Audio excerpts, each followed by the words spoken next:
also wants it. Thank you. It could. On vacation I want.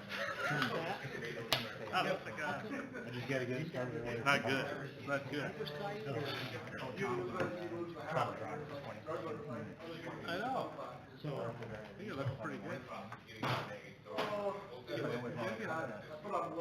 but I mean, Well, that's right, up and down front. Yeah, hang in there though. so he ain't hurt. Yeah. I'm sorry?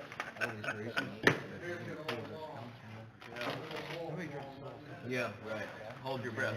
Well, you can never tell if winter's gonna be over or not.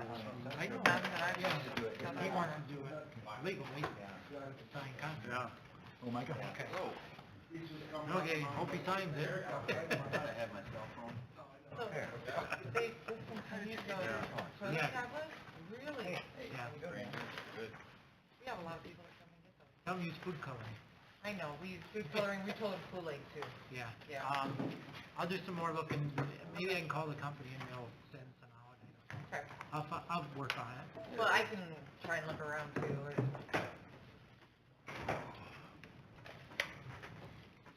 I'm gonna let you work. I just want to say that now. I did, and it comes back. I just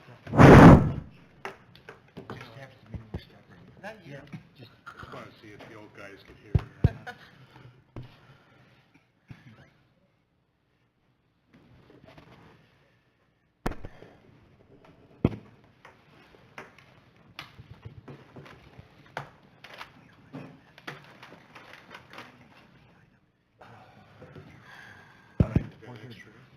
It is 4:30. I'd like to say welcome to all of you today. I'd like to begin by standing for a moment of silence and follow that with the Pledge of Allegiance.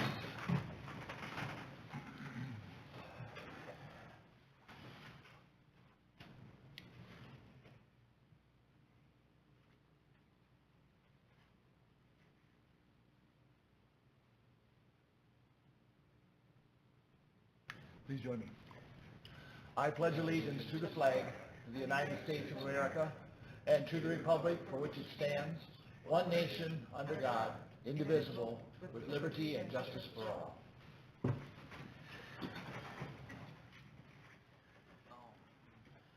Who we thought. All right, if we could have a roll call, please. T. Hamel, Here. Ken Snyder, Here. Brad Hand, Here. Tom Eggers, Here. Wayne Barahona.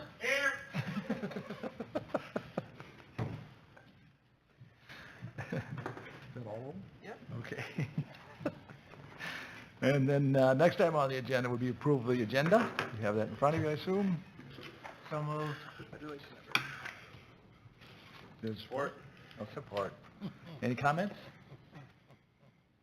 Roll call, please. Snyder, Aye. Hamel, Aye. Kent, Aye. Barahona, Aye. Eggers. Aye.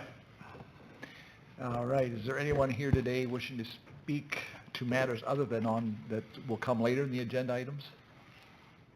Not seeing anything, so we'll move on then to the consent agenda.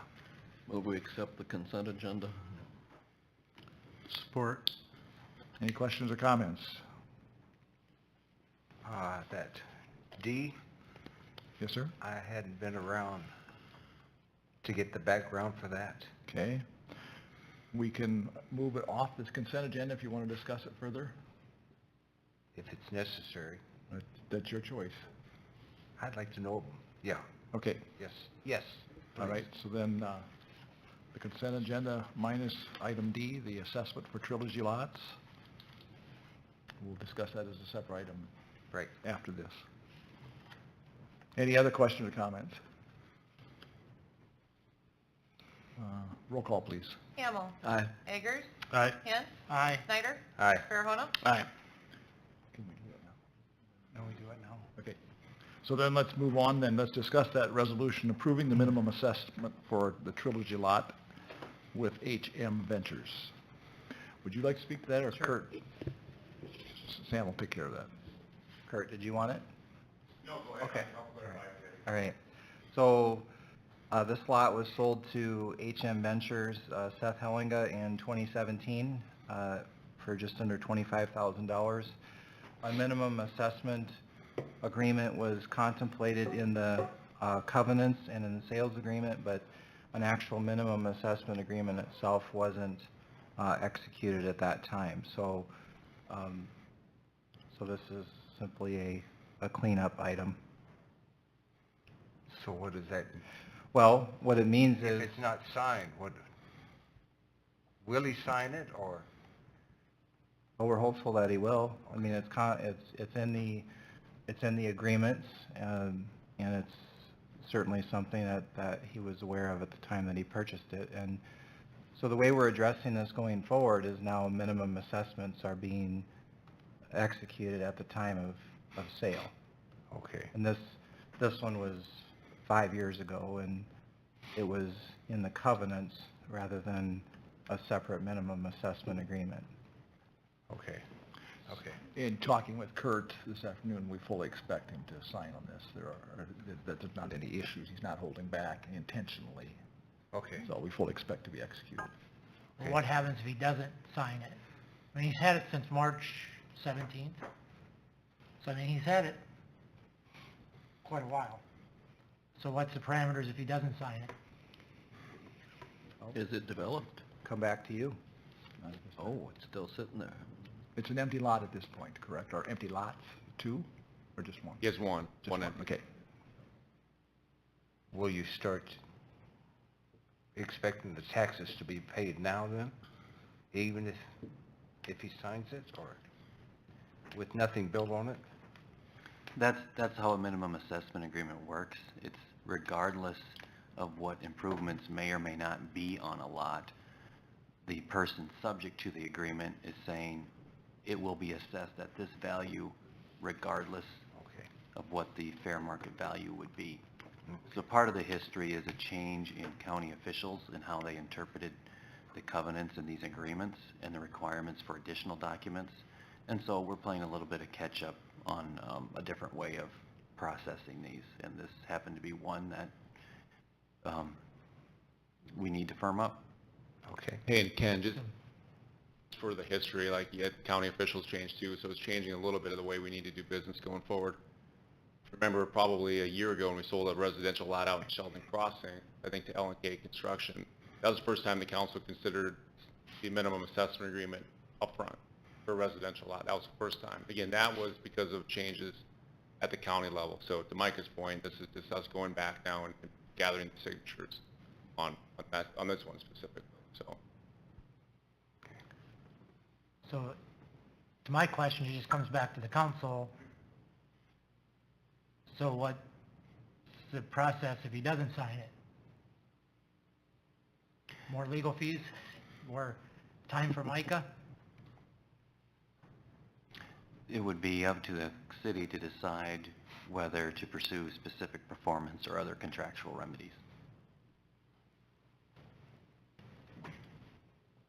Okay.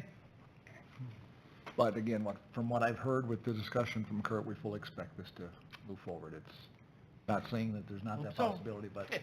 yeah, Hope so. Yeah. in all likelihood, it's going to happen. So we'll cross this bridge when we come to it, if we come to it, you're concerned. So, all right, then I need a motion then to approve item D, the resolution approving the minimum assessment for Trilogy Lot with HM Ventures. So moved. Support. Any further discussion? Roll call, please. Yes. Aye. Snyder? Aye. Hamel? Aye. Farahona? Aye. Eggers? Aye. All right, moving forward then to item 6A, since we have no old business, a resolution proposing the granting of a perpetual underground communications easement to Mid-America Energy Company. And sir, are you here to speak to that today? Or not? Am I- He's here for the AGP item. Oh, okay, I'm sorry, I was misunderstood. So, you have that before you. Any comments that you would like to make, Sam? It's pretty straightforward, I think. Do you have anything? I have one question. Where's Miller Avenue? Miller Avenue is a vacated street that runs from Wyman north and meets up with the south edge of that substation, electrical substation down there. Oh, Okay. So it'd be on like the east side of Jay Anderga's properties Sure. and Okay. stuff, all through there. I don't know how long ago it was vacated, but Okay. long before my time. I seen that, and it's like Miller Avenue. Yeah, yeah, so it's the easement is right on the west edge of our snow dump area. Okay. I just realized we had to have a public hearing on this. We had to open the public hearing first of all on that before we get any further into this. So, the public hearing is now open for this discussion regarding this resolution. Anyone wish to speak to it? I've asked Ann, there have been no written comments either. I'll make a motion to close. Support. Roll call, please. Snyder. Aye. Hint. Aye. Eggers. Aye. Farahona. Aye. Hamel. hi. All right, then moving on to the second part of that, the resolution. We've had some discussion. Is there any further questions or comments? Move we accept the resolution as presented. Support. Last chance, any questions? Roll call, please. Hamel. Aye. Farahona. Aye. Snyder. Aye. Eggers. Aye. Hint. Aye. All right, we now move on to item B, the public hearing for the resolution proposing the granting of a perpetual easement to Egg Processing Incorporated.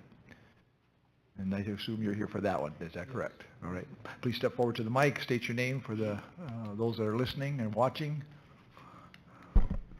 I'm Leroy Schmidt, and I'm acting as plant manager here in Sheldon. Okay, Um, welcome. Thank you. This easement is requesting the installation of 10 concrete pilings on the east side of Railroad Avenue, right next to our loadout building. Purpose of it is to allow for a base for a tower for our conveyors coming from our new mill loadout concrete building adjacent in our lot, west side of the Railroad Avenue. So what we propose is to bore down, go 62 feet in the ground with 10 16-inch diameter pile caps. And then we'll have 4 feet of concrete on top, approximately 7 feet long by 27 inches, 6 inches wide on top of the pile cap. Okay. When I saw the 62 feet long, I wondered if that was laying flat or if they assumed that meant going down, but that's a That'd be- long ways down. That'll be bored down. Yeah, wow.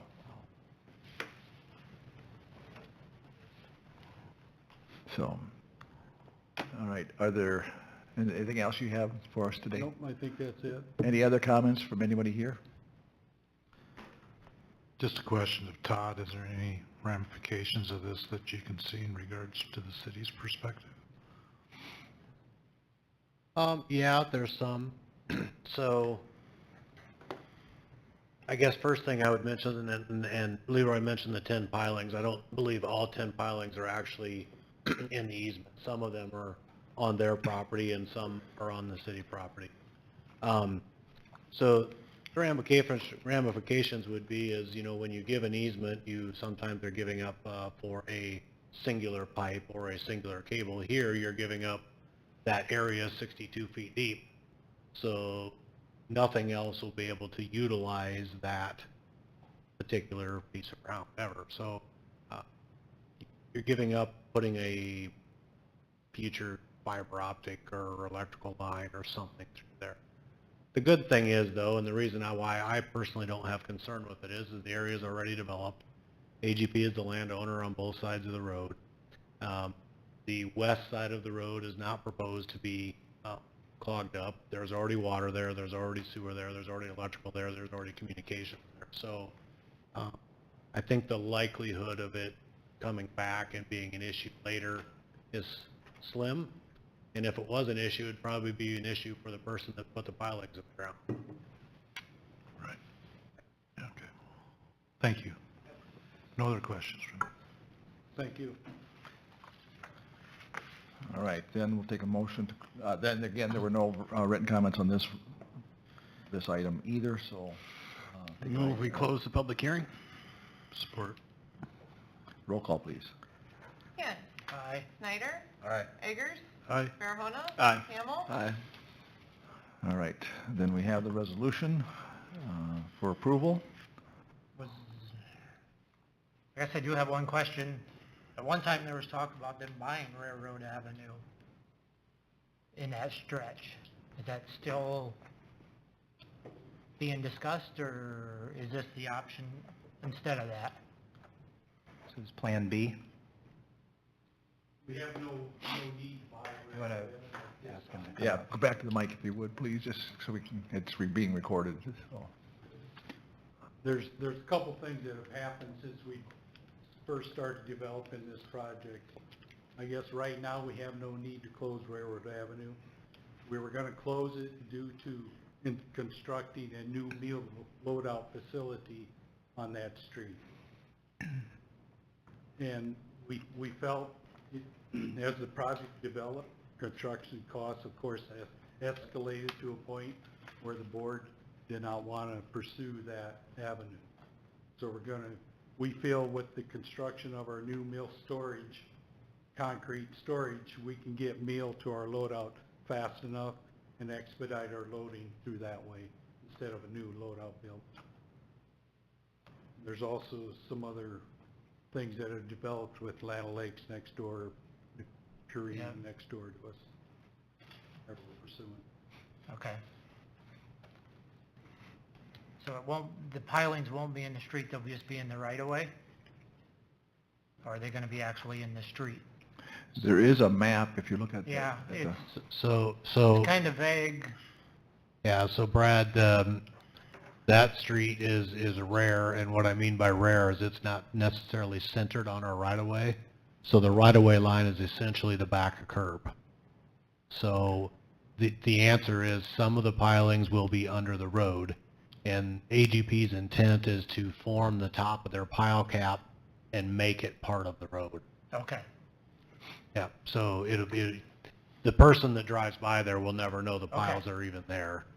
It's been stated many times that the top of the pile cap be level with the road. okay.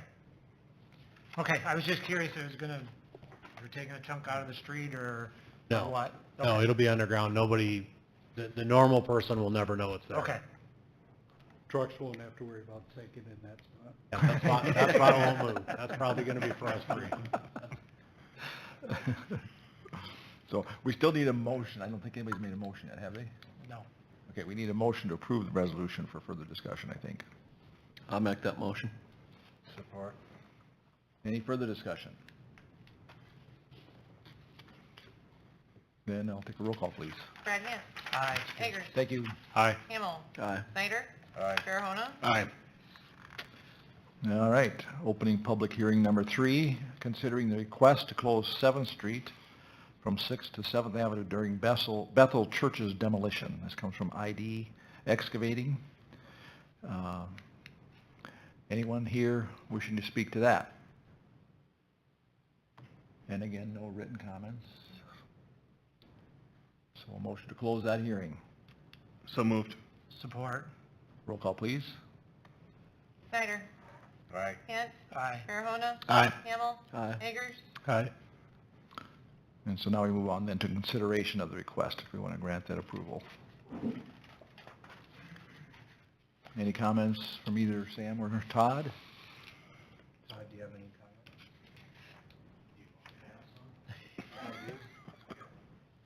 Sure, yeah, I have spoken with Matt Dykstra from ID Excavating about this request. I had a couple questions for him. Number one, I wanted to make sure he didn't want to, load trucks on the closed portion of the road. That is not their intent. I also asked him to not have, to limit the turning movements on the road, especially if it warms up at that big a newer asphalt street. That's not a big deal. They can come in and out at an angle and actually turn on the church property. I asked him what the what the planned path of removing the debris was, and it's straight west on 7th Street to 2nd Avenue, and then I think south on 2nd Avenue from there, which I prefer. None of those streets are really constructed for this type of activity, but obviously we have an existing building there that we need to get out, so we need to be receptive to something there. And then the other thing I asked him is, you know, if at the end of the day, or at least on the weekends, if they could pull the barricades to open the street up again. And he was agreeable to all those terms. So it's maybe not ideal, but the building needs to come down, and so therefore I'm acceptable. I think we need to talk to the school too. Yeah, did about they talk to moving. the school? Yeah, I think, Sam, you had another They're aware, conversation. the Yeah. bus stop. Okay, Yeah, They're I've gonna talked- move the I've bus talked to stop a Corey block about it. south, I think. okay. That was the other question I was gonna ask. Yeah, so the way I understand this, it's for public safety, and that's good. But I do notice that we're not taking any formal announcement process with this, associated with this. And so I'm wondering, how are we going to officially announce this to the emergency portions of our, so they know that the road's closed and when and that type of thing, so. Well, we use Facebook and local media first and then Facebook.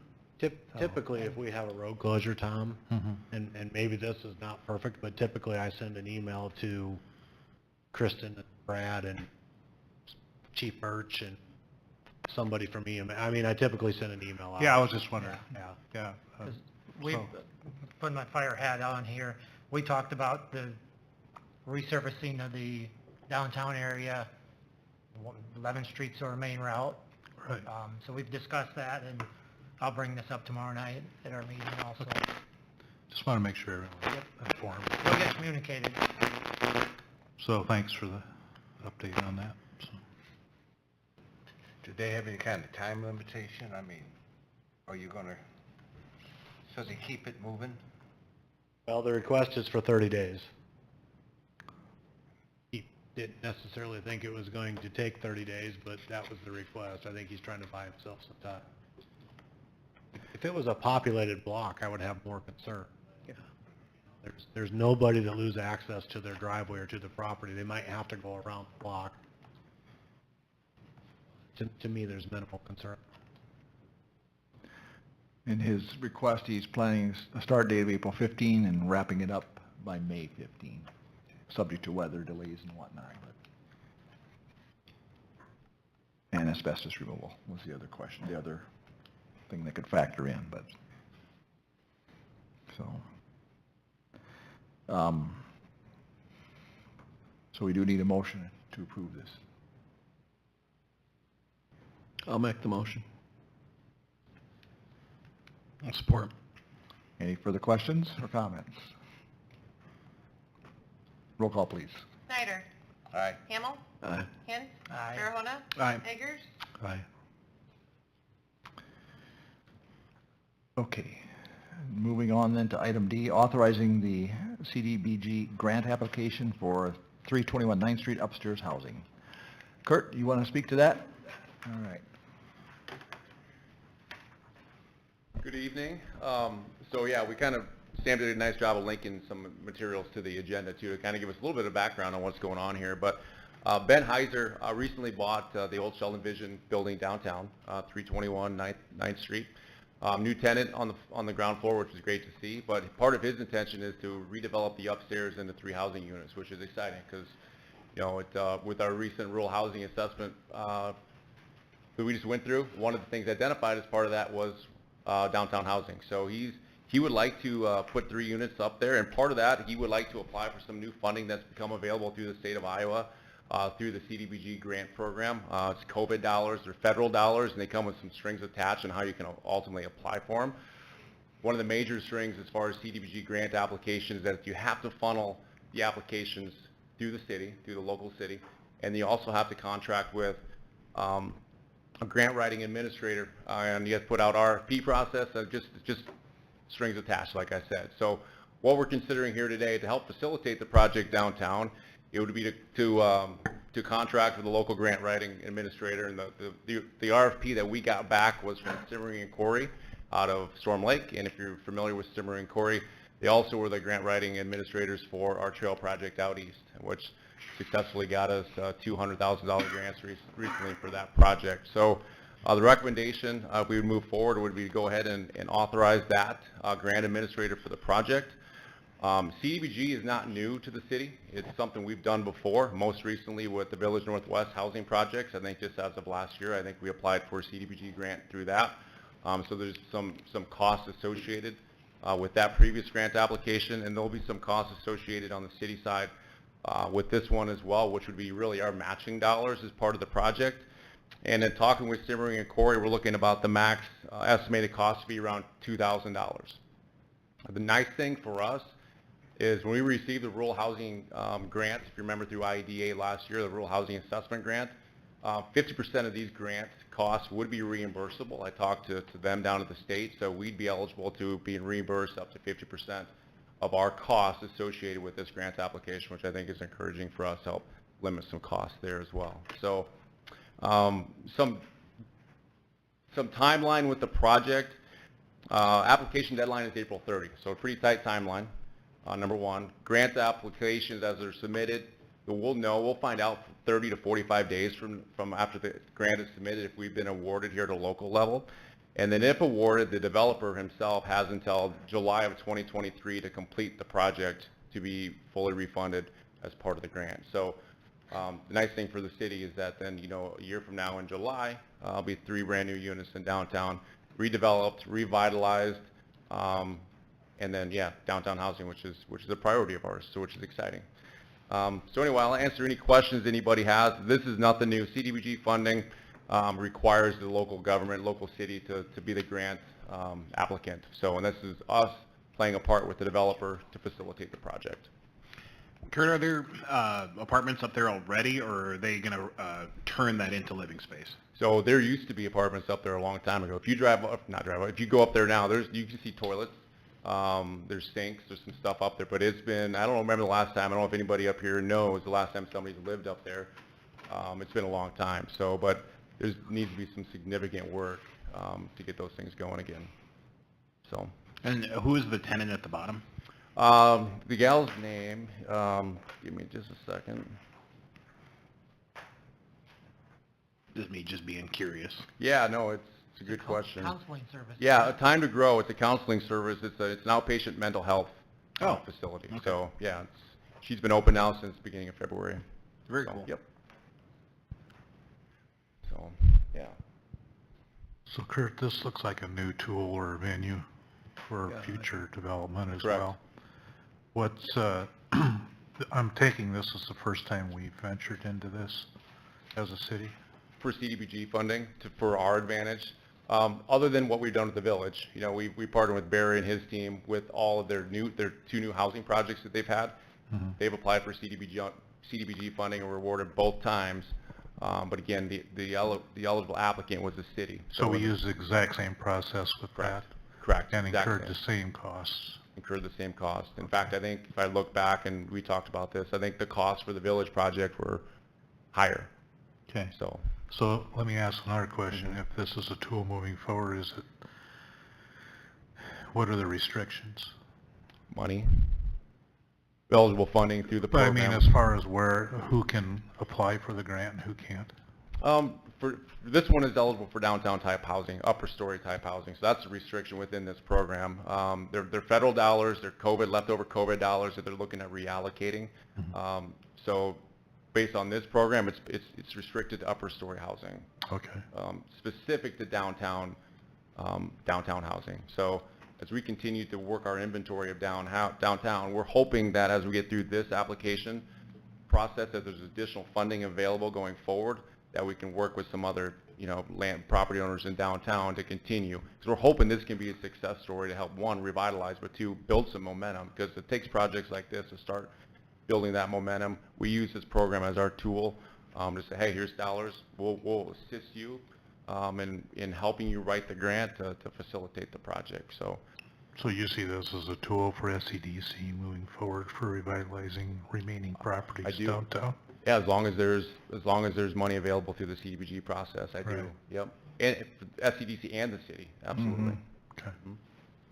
There's also a 3-year LMI requirement. Correct. Which is good. There's a 3-year, so it's really a grant. It's a 3-year forgivable loan type of grant. There's LMI restrictions with it during that 3-year period. Once that 3-year period is gone, those restrictions fall off. And the developer can do that at that point with what he would like. If he transfers or sells the property, he forfeits his right, he or she forfeits their right for the money unless the new owner takes over the terms and conditions of the existing grant, which is pretty standard.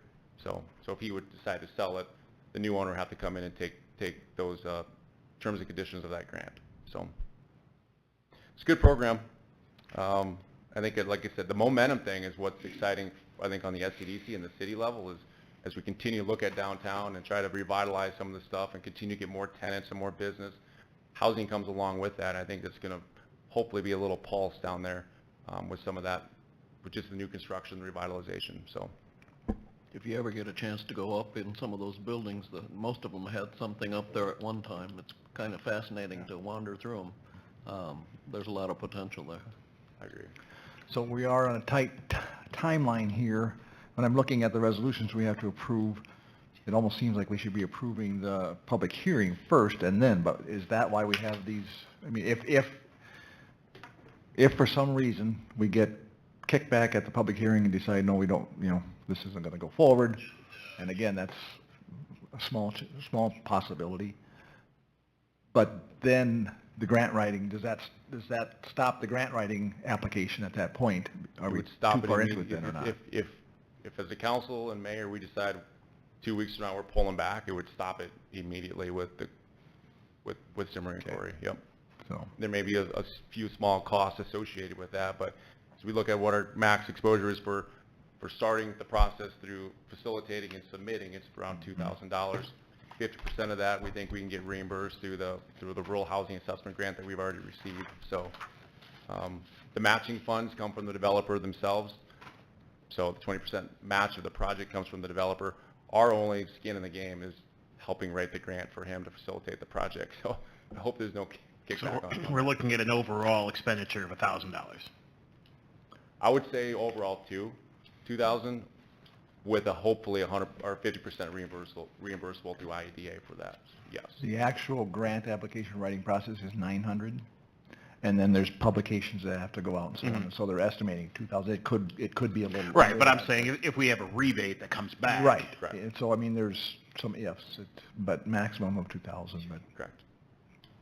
But the tax assessment will increase, so. Right, exactly. I mean, there's a huge return on investment on something like this, so. So you see, they talk about administering the grant, a maximum of $20,000. Who would be on the hook for that, the developer? The developer. Or the city? That's the developer. Yep. Ben understands that the 20% comes from his development costs in the project. Okay. Yep, the city is not on the hook for any of that match. Unless we want to be, but no. Based on our understanding with Ben, he's planning on the 20% match as part of the grant. And he could get up to.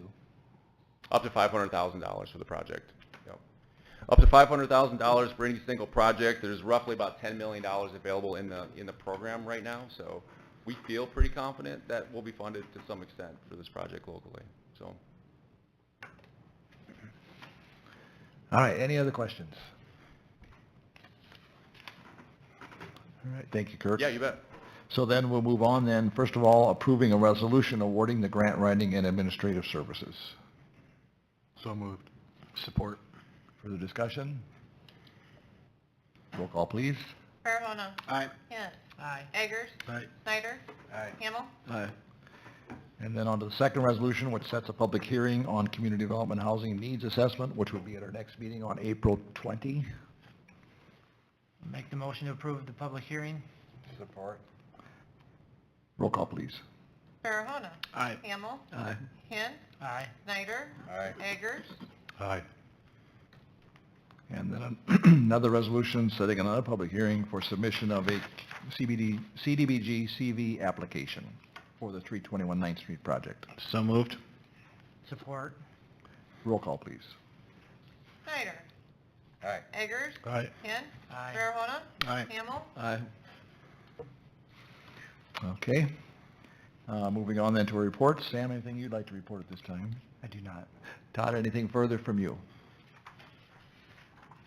Just one comment, and I'll take my lashings after this, but Sam's got the Emerald Ash Borer update on there, and I would be remiss if I didn't mention there was a time many years ago in my career where I made a suggestion that we should have an ordinance that doesn't allow plantings in the right-of-way. The Emerald Ash Borer is a perfect example of why you should not allow plantings in the right-of-way. The city of Sheldon is going to be on the hook to remove a lot of dead and diseased ash trees in this community.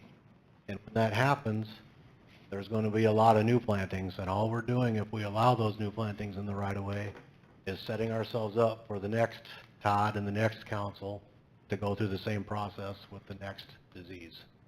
So I'd like you to think about that and ponder whether or not we should be allowing plantings in the right-of-way. You're allowing a homeowner to plant a tree that a future community is responsible for the removal. And I'll quit there. I about lost my job over it last time, so. Can't be any worse than sidewalks. Yeah. So just food for thought. Okay. Thank you. Kurt, anything else from you? All right. Angie? No, thanks. Micah? No, thank you. Council to my left? To my right? I do have a question, follow-up, minus the resolution for your resignation, okay? So, is that, what are we looking at for cost associated with what you just laid out? Because I know you've given this some thought. Can you give us an estimate on what this cost is going to be for the city? I should have looked up in the tree survey before the meeting, and I didn't, how many ash trees in the right-of-way. It was hundreds, if I remember. Maybe closer to thousands. Mm-hmm. And then, I don't know, just say an average removal is $500 to $1,000 a tree. And that's if they're not huge. So. Before the quantity discount.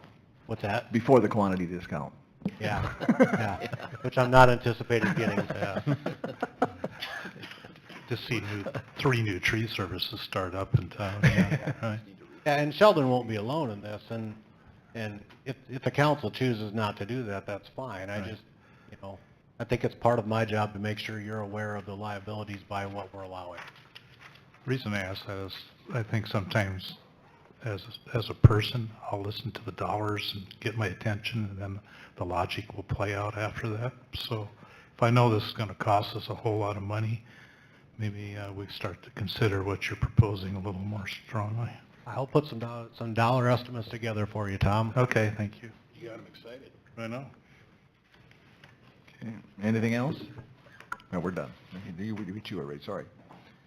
Okay. I'm done, thank you. And I have no comments, so I'll take the motion to approve, or to adjourn. To go into closed session, Go into closed session. which I will make that motion. I'll support that. Roll call, please.